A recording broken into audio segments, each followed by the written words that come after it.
WMAR2 News' Mark Roper. Mark's at City Hall with more on how the city of Baltimore is trying to get ahead of the outbreak. Good morning, Mark. Good morning, Christian and Ashley. Mayor Jack Young says he's held meetings with the city's emergency personnel to run through a series of exercises so they can figure out how to respond to an outbreak should a case of the coronavirus hit Baltimore City.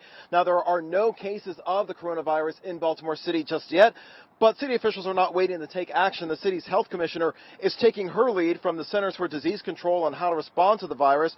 Right now, she's asking people to self-quarantine and stay home if they've recently traveled to a country which has experienced a widespread outbreak of the virus. Meanwhile, the head of the Baltimore City Schools, Sonia Santelisa, says all school-sponsored out-of-state and international travel is canceled for students and staff from now until June 15th.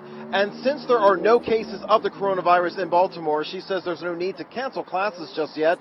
But she says she also will take her lead from the health department on when or if it would be necessary to close schools.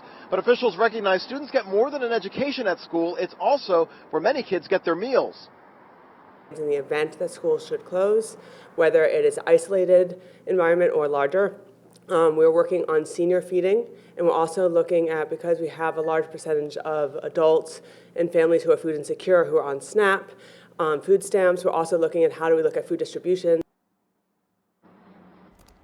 Now, the city is also looking at a plan for employees who may need to take a leave of absence to take care of themselves or their children if they should get sick. We are live in downtown Baltimore at City Hall. Mark Roper, WMAR2 News.